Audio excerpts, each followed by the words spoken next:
Hello everyone, in this video we'll be discussing about the assessment and the examination system in Singapore. So let's get it started.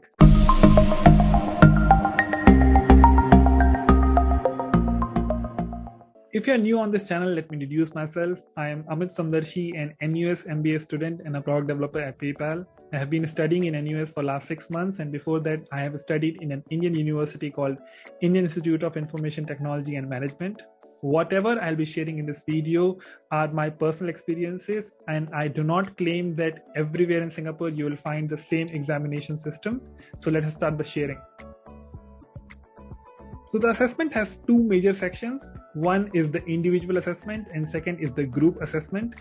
In the individual assessment, you will have one test or sometimes two tests. Apart from that, you will have marks for your class participation. And lastly, you will have pop quiz. So let's look at it one by one.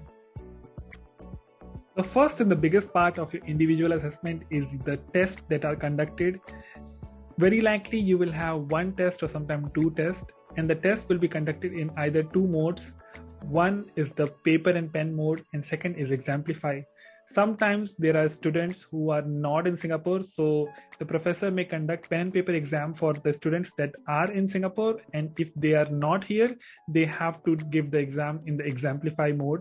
Exemplify is a software that gives you complete examination experience, cuts your internet. Also, you can answer objective questions, subjective questions, and the overall exam taking experience is similar to what you will experience in GRE or GMAT. There are professors who only prefer to take examinations in Exemplify. For example, our accounting professor. On the other hand, our finance professor prefer to take the pen and paper exam. But people who are not in Singapore, they could take the exam in the Exemplify mode.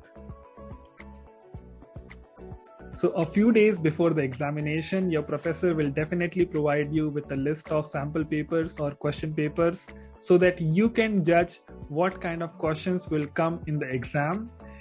Personally, I like it so much because this reduces the shock factor and I can prepare for the examination much more objectively. Now let's see what happens on the day of examination. On the day of examination, you can take your laptop, your notebook, and even your textbook. That means it's an open book examination and you can simply go by preparing your concepts. You do not have to mug up the lengthy formula or the derivation, and it is very beneficial for the students because now they can focus on the learning. For professors also, it is a very big challenge because now they cannot simply give you the questions that are written on the slides.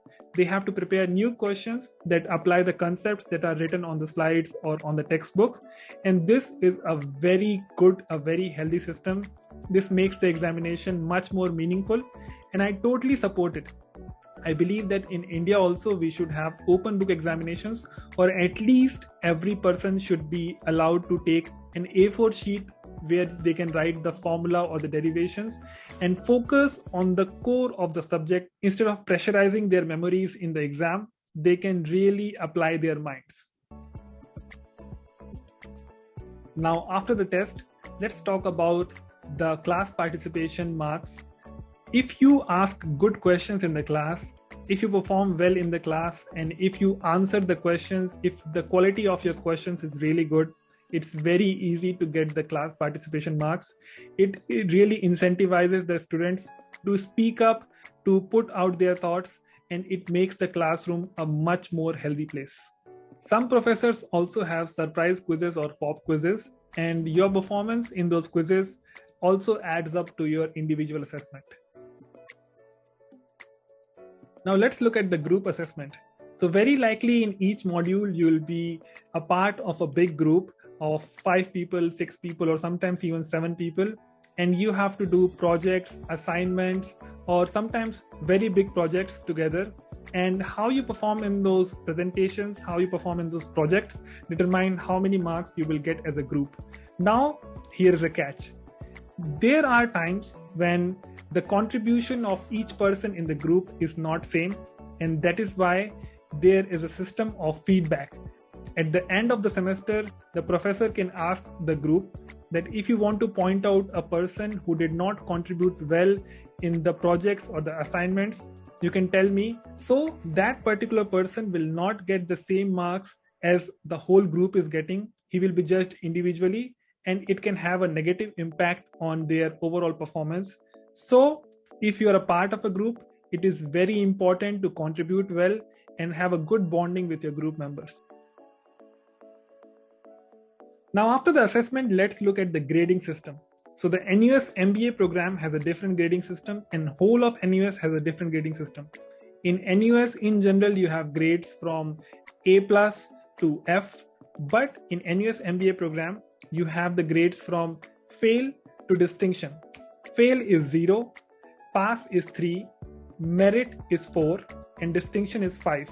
That means if you are successful in a subject, you will at least get 3 out of 5 and at max get 5 out of 5. And this will determine your CAP, that is the cumulative average point, which is similar to the GPA. If you want to know how did I perform in my first semester exams, click the video in the I button and watch my reaction on my first semester results. This brings us to the end of this video. I hope you liked the video and you found it informative. If you really like the video, then please press the thumbs up button. Comment if you want to ask me any question or give me any suggestion, and please share the video with other people who are coming to Singapore for seeking education. I am Amit Sam signing off. Peace.